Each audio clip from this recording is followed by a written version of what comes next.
Okay. Damn. Okay. It's been like how much? A month since the last time we recorded a Q&Raph. It's been a busy month. Yeah, it's a busy month. Hello, everybody, and welcome back. My name is Thomas. I'm the community manager for Star Switch, and I'm here today with Raph with another Q&Raph. A lot happened over the past few weeks. And so, yeah, we are happy to be back with this new episode. And let's talk about the Kickstarter, because a lot happened around that hyper event. I don't know how to call it, but that was quite a busy event, right? For everybody, not just developers, also the community probably felt the pressure of the Kickstarter. About that, let's talk a little bit about it very quick. About the results. Are you happy about the Kickstarter, how it ended, or how it's gonna evolve from now on, or were you expecting a different outcome from it? Like, I don't know, lower numbers maybe, or higher numbers? Yeah, we weren't really sure what to expect. I think certainly you always hope for higher numbers in the end. You always hope for the biggest number possible, right?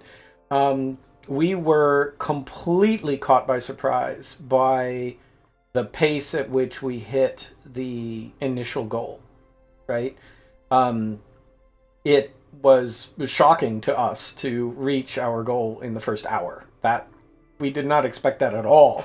We'd hoped that we might reach it in the first 48 to 72 hours, and we'd kind of planned around that. But yeah, hitting it in the first hour was, I think, a testament to all the community building and the interest that we've built up among the people who have been playtesting, because they just jumped on it immediately, right?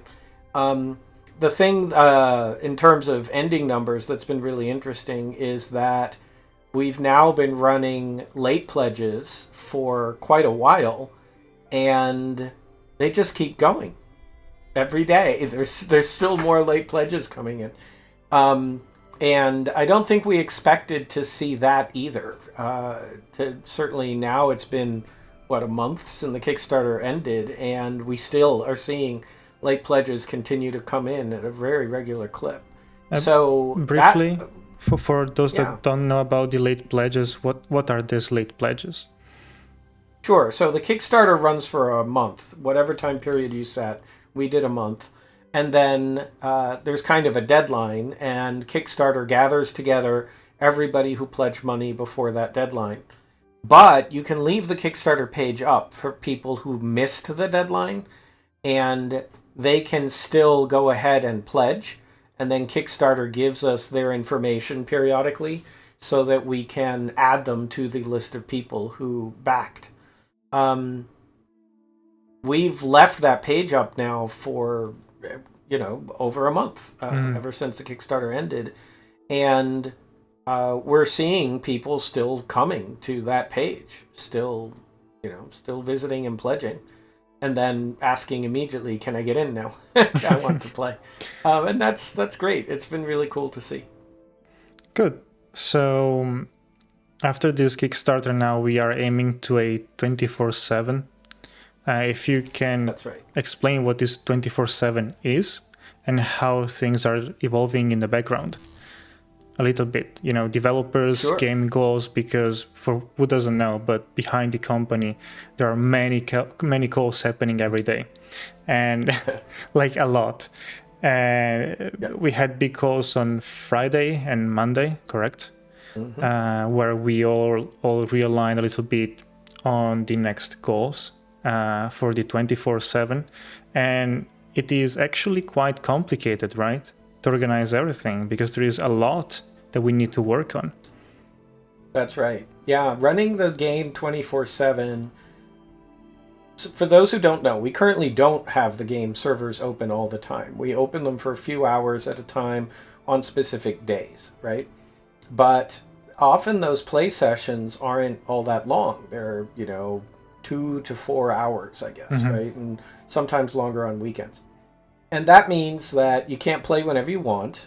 People in different time zones may not have convenient times to play, which is a problem, right, for people around the world. Right now, we're doing a lot of monitoring things by hand. We have been watching players play. We sit in the Discord and sit in the voice channel in the Discord and offer live support and all of that kind of thing. Moving to 24/7, we need to automate a lot more of that, because otherwise the load would drown us, right? We can't have a big chunk of the dev team sitting watching all the time. So that means we need to make the whole system more fault tolerant. So that's a bunch of server work. We have to do things like make sure that if servers go down, they can come back up entirely on their own. They can send off alerts to page people. Instead of us watching, we can get notified only when there's an issue. We need to set up more things around server security, around login flow, just in general make it so that more things can run unattended. And there's a bunch of plumbing on the code side that has to happen for that. A big part of it is improving server stability enough that things run nicely if we're not watching. The other side of it is, if we're running 24/7, we also want to make sure that there's enough game there for people, right? That the progression rates are better for 24/7. Because right now, if you can only play for a few hours at a time, you don't get a real sense of how quickly you progress over the course of a week and so on. So we have to go in and do things like improve the first user experience, get the game economy actually up and running more, which we've been gradually working on. We added secure trade pretty recently. We had gifting.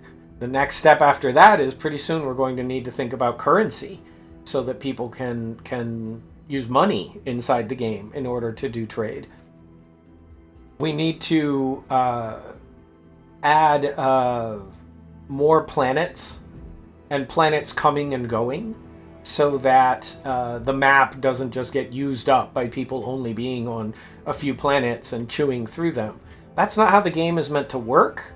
Until now, we've been getting by resetting the planets, but if it's running 24/7, we want to avoid resets as much as possible.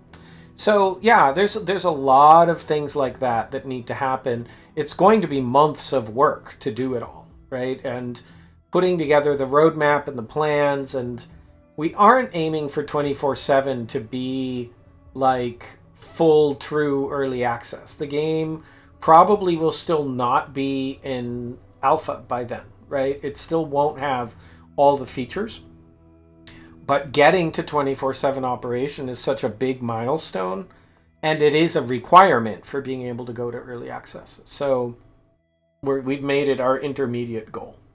Is there one feature that you really want to see into the game for this 24/7? Like, or one or two, I don't know, but something specific that you have been thinking for a long time. Like, we need to have that. It's a must. Yeah, new user experience is certainly one. That's a must, I think.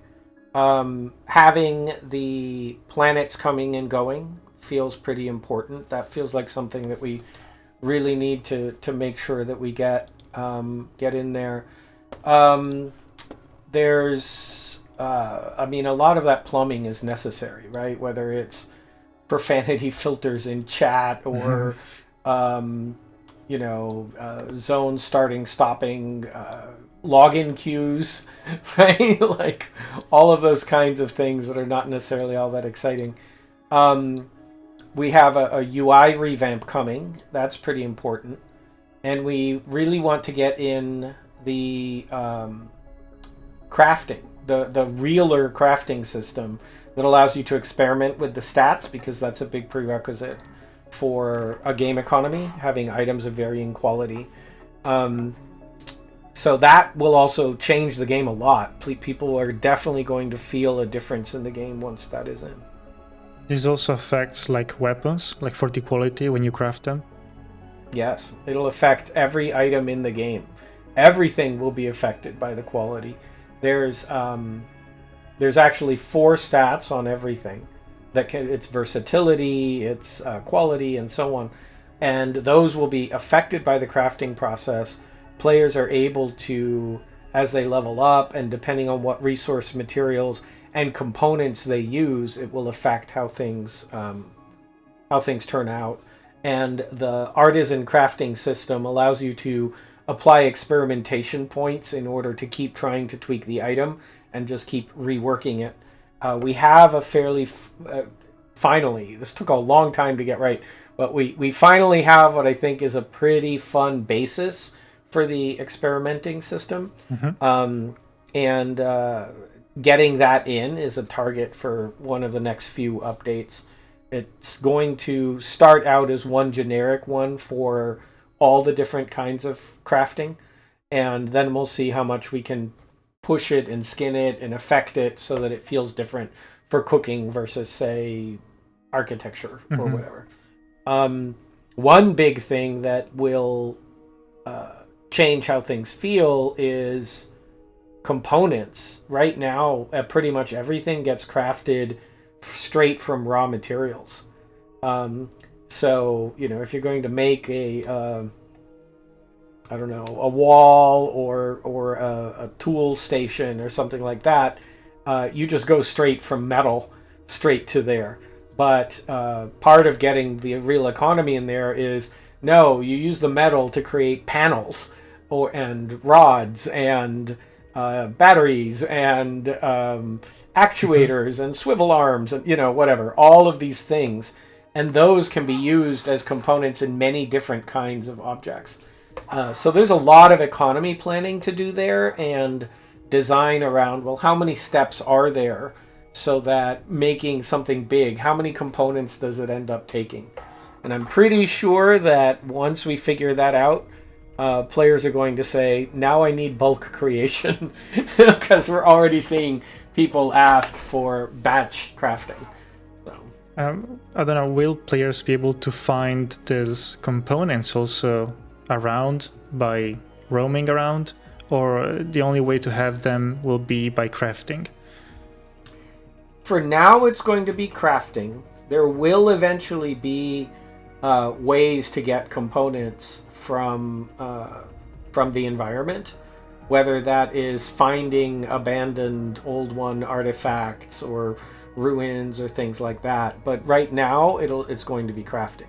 Cool. Because we are not making, we call them POIs, points of interest. We are not making that a prerequisite for this. We've got to make a bunch of art to have points of interest, and so that will take quite a bit longer.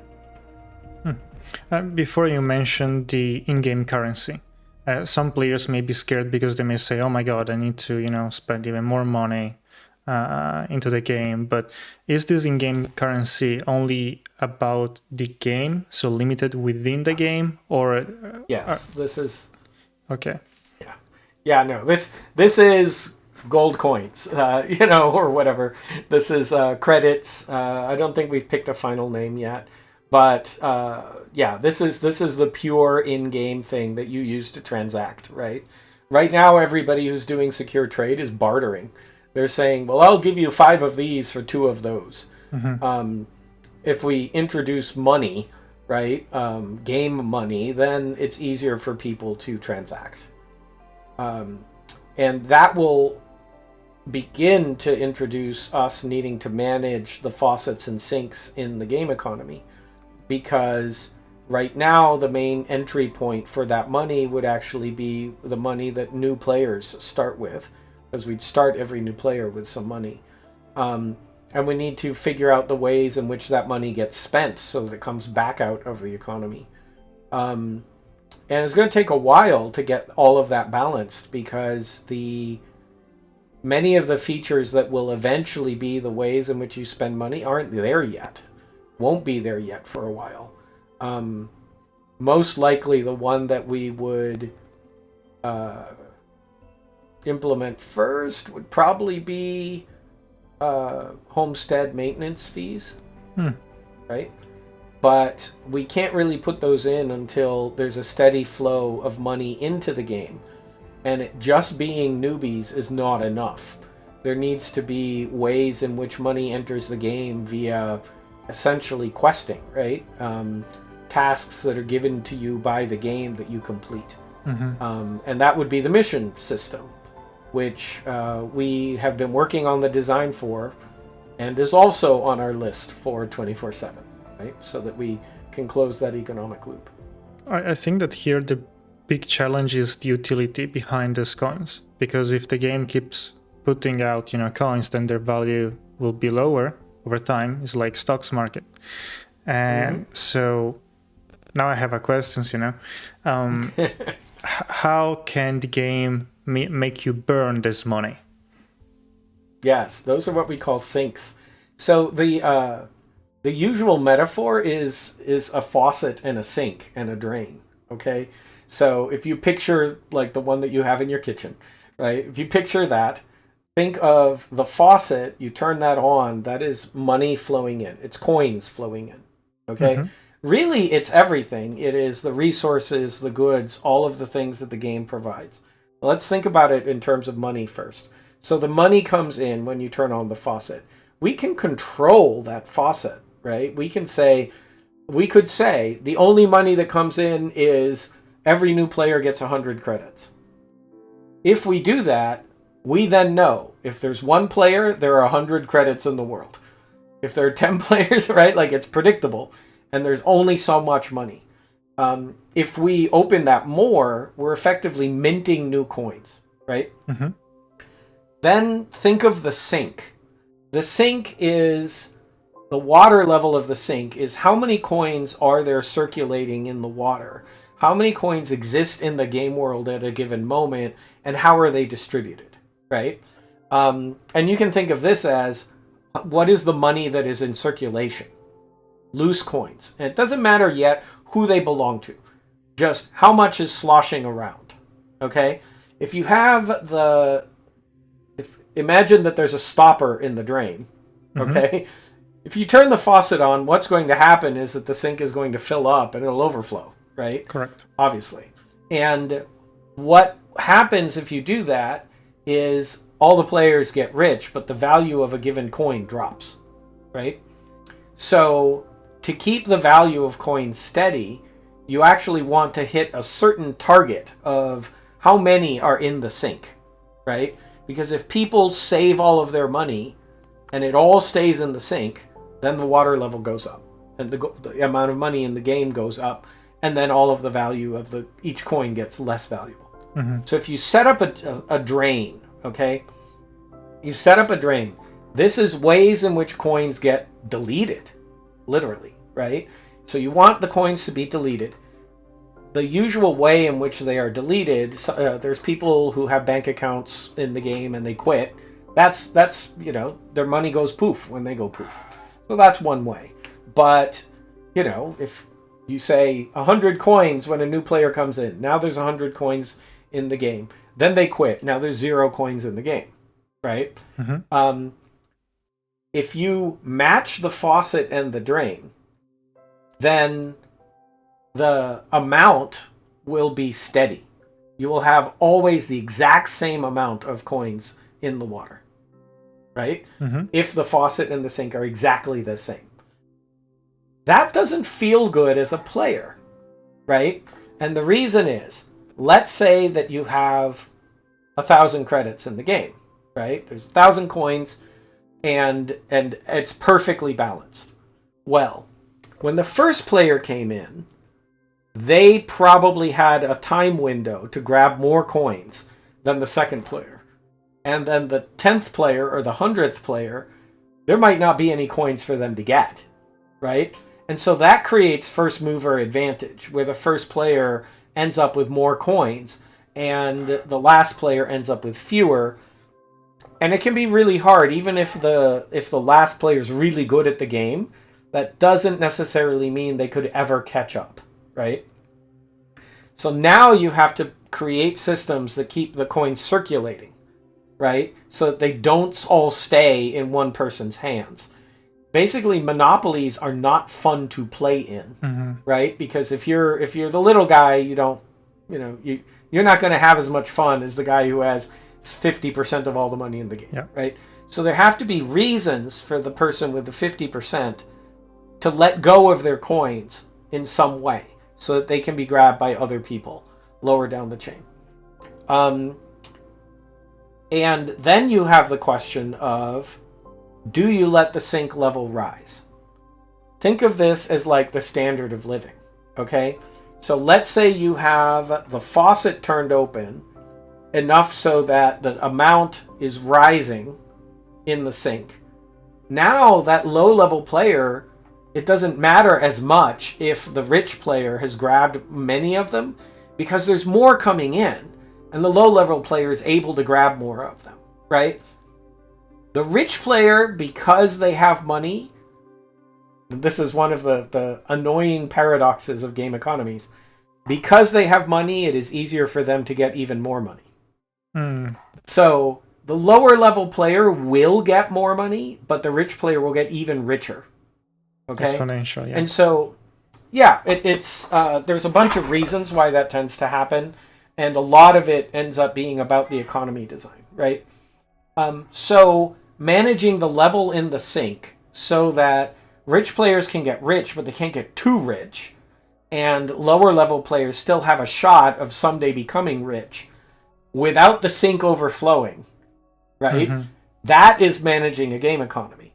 And you can't just, it doesn't work if it's as simple as tie the pipe from the drain back to the faucet, right? Because if you do that, then you only have the same amount of coins every time, and they will distribute in an unfair way, right? So the tricky bit with fun in these games, it won't be fun if everybody has exactly the same amount of money. And it won't be fun if you get an exponential distribution, right? For those of you who are into game economies, if we start ending up with Pareto distributions that are too extreme, too much money, wealth concentration in particular hands, that is also less fun. It makes the game less accessible for those new entrants. So a lot of the game economy is actually about allowing a certain amount of inflation, so that that curve doesn't go like this and instead is more like that. Yeah. And that means there have to be things that make the rich people delete their gold. And the big thing there is things like, well, if you want to have a really awesome homestead or help control a town or own a planet or whatever, that needs to be expensive to keep up, right? And the upkeep needs to be a way of draining that money back out of the system to keep those rich guys from climbing too high this way, right? And you need to make sure that there are always reasons for those people to let go of their money so that it goes to lower people lower down. It is okay if things inflate as long as you can keep making the sink bigger. Okay? As new players come in, that's like the sink actually physically getting larger. And that lets you have more money in the system, right? So, because, as the sink gets larger, it's longer before it overflows and becomes worth it. So those are the things that we try to juggle, right? And the version I've just described is called faucet drain economics. That's actually usually the way that we think about it. Longtime MMO players may remember that Ultima Online famously did tie the drain and ran a pipe right back to the faucet. And it crashed. It broke. Some players ended up with all the money, and the players left over ended up with nothing. And we had to break the pipe. And instead, what you want to do is just monitor the level of the water in the sink. That's what you want to do. Monitor it, and whenever it starts getting too high, you make the drain bigger or you close the faucet a little. And if it gets too low, you either shrink the drain or you increase the faucet a little. And you manage it to try to keep it steady, and you keep an eye on it so that the distribution of it is not fair, but fair enough that everybody has a chance of becoming rich and then blowing it. Because blowing it is a really important part of it. It's important that the people who accumulate a lot, the risk in having a lot needs to go up. It needs to get harder and harder to stay rich, if that makes sense. And I always use this as an analogy, and it's a different analogy altogether. But this is something that games often don't do well enough. If you have an army, right? There's a famous saying that armies march on their stomach. That the most important part of having an army is logistics. Not weaponry, not how much damage they can do. That matters less than whether or not you can supply the army. And the most famous example of this is when Napoleon tried to invade Russia, and he set off in the winter all the way from France, marched all the way across Europe and into Russia, and his supply chain got really, really long. And he's marching into there, and he starts running out of supplies. And even though he had, he started out with the most powerful army in the world, he lost because of this. And that kind of thing is a common thing that happens, right? When armies overextend their supply lines, they lose. When rich players get too ambitious, and we see this a lot in EVE Online, if they get too ambitious, it should increase the risk of toppling and failing, right?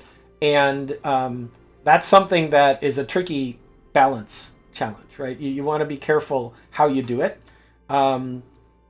because you want it to be like, oh, I've got rich, so now I have new challenges, right?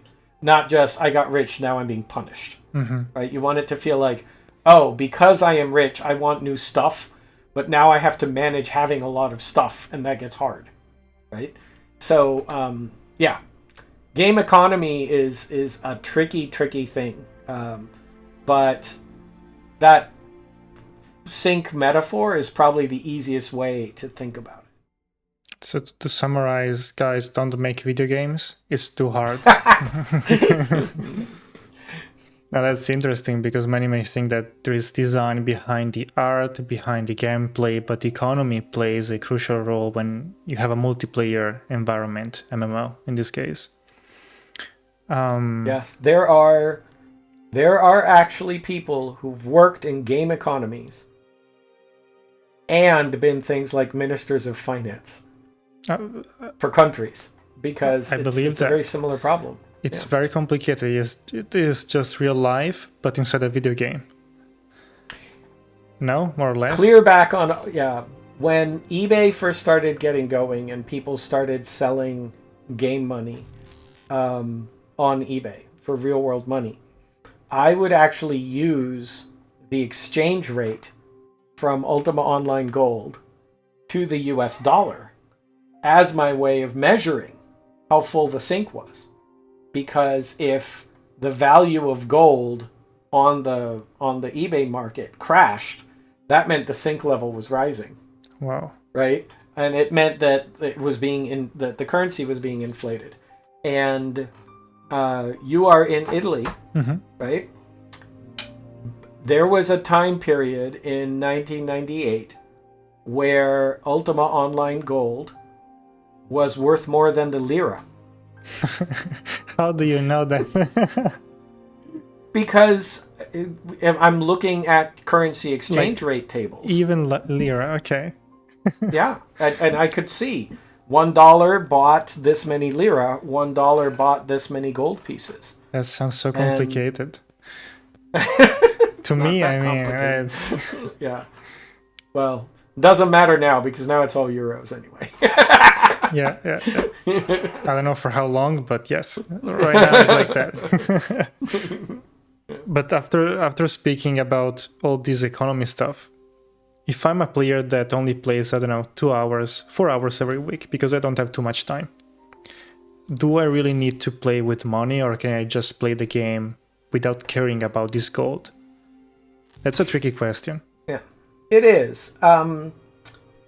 Money is like lubricant, okay? What it does is it makes it easier for trade to happen. So in a barter economy, you end up needing to do complicated exchange chains. Let's say that you really want another pillow for your couch. I see a RoboCrew pillow back there. You want another RoboCrew pillow. Well, you have something that I want, like wheat or something like that. So you say to me, I will give you wheat if you can give me a RoboCrew pillow. I go, I don't have a RoboCrew pillow. Do you want my Crowfall pillow? And you say, no, I want a RoboCrew pillow. Okay, so then I have to go find somebody who has a RoboCrew pillow and say, what do I have to trade with you that you might be willing to give me your RoboCrew pillow for, right? And that might take a lot of steps, right? Like, there's a lot of friction in doing that exchange, right? If, on the other hand, I can say, how about I give you 1,000 gold for your wheat? You can just say, fantastic, because I can use that gold to go buy a pillow or to buy whatever I want, right? So it's lubricant. It makes trade easier, and it simplifies away all of that complicated searching for people who have the exact exchange, right? So everybody ends up caring about money because it increases the efficiency of trade. And in fact, what we have seen in MMOs where the sink overflowed, right, and the value of the currency crashed because of inflation, players go find something in the game, and there are many, many examples of this. It's been, this has been happening in MMOs since the 1990s. They will go find something that is reasonably scarce, pretty small and portable, and can be stacked up, and they start using it as money. So, because the utility of money is so good for exchange, players basically say, well, if the gold piece isn't worth it, let's use shiny pebbles. There's only so many shiny pebbles in the world, and therefore they will hold their value, right? So that's, they invent their own thing because it's useful. So everybody will care about in-game money. Doesn't mean they all necessarily need to be rich, right? They may not want to be rich. The way they play may not call for it. But they'll still probably care about money. I love how I can ask you the most uncomfortable questions, but you always have the answers ready. It's okay. All right. So moving away from money and from in-game economy, and to end this episode, I have a questions about bosses and enemies in general. Okay. Do you think that bosses are hard to fight or too easy? Or will bosses be the only challenge people will face as, top tier challenges? Or are we planning to release something else? Because when I think about a hard challenge now, when I enter the game, or to acquire a good loot, is to fight a boss. And when I hear the event spawning, I'm like, oh my god, I need to go there.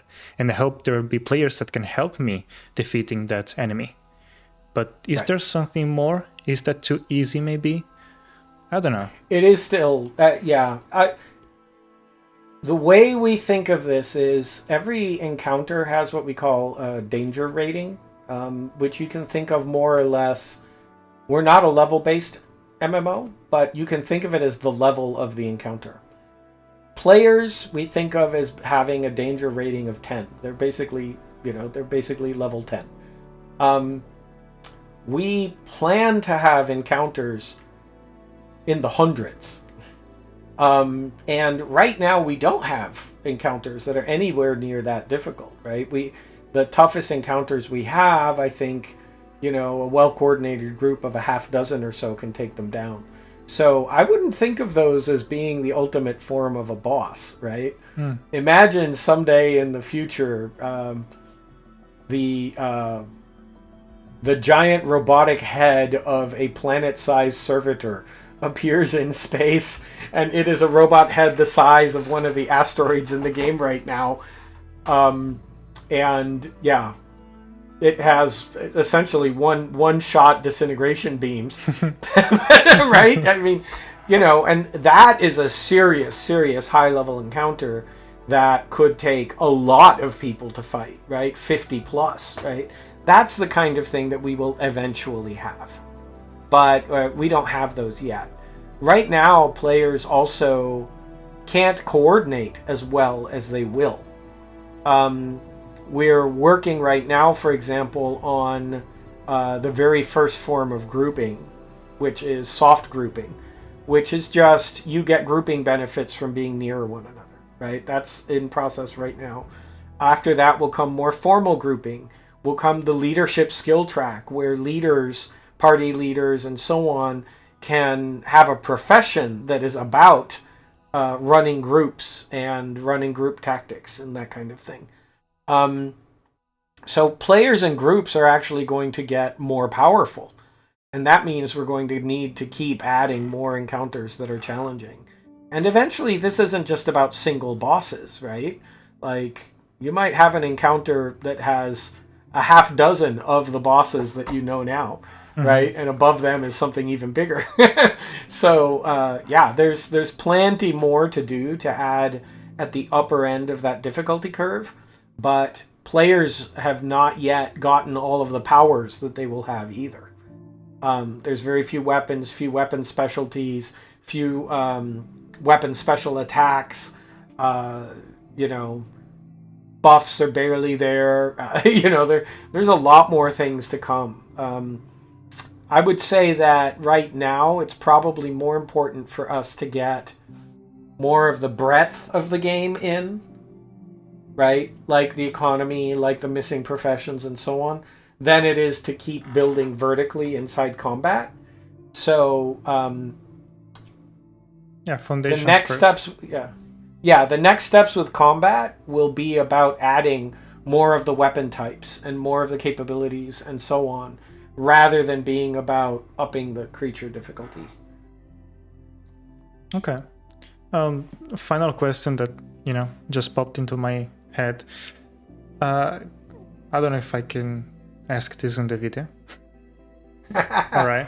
But because I'm not fully updated on this, but can we expect European or Asian servers as well? The way the game architecture works is it's one network of servers, because behind the scenes, each planet, each space zone is actually a server. Okay? So eventually what we'll be able to do is Gaiamar might be running in California.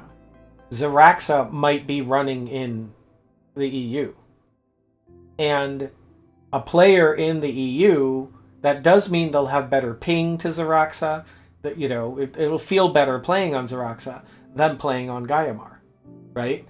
As the game gets big and we have thousands of planets, it means that there will be an EU neighborhood of planets that probably people there they'll speak the languages in the EU, right? But they can still fly to the part of the galaxy that is hosted in the US. So that's the long-term picture. That's our long-term goal.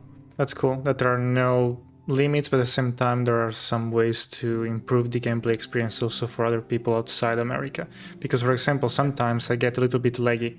I also don't have the best connection ever here with I don't know how much, 24 ping, which for someone may be really good, but for me it's awful, to be honest. But yeah, okay, nice. So yeah, I think that we can end this episode here. I thank you, Raph, for answering all the questions. I don't know if you have anything to add. No, we are pretty heads down on trying to get to 24/7, and because it does involve a lot of back-end work, players may notice fewer game front features coming in. because we're doing things that are, back-end foundation. So the pace of gameplay features, we're going to try to keep it up as much as possible because there's plenty to add. But it's going to be tricky keeping that balance. Don't be too surprised if new features that you can play with come in a little slower as we do some things that are on the back end. All right, cool. So guys, thank you very much for watching this video. And thank you again, Raph, for everything, for this interview. And see you in game. Bye-bye. Have a good day. Bye.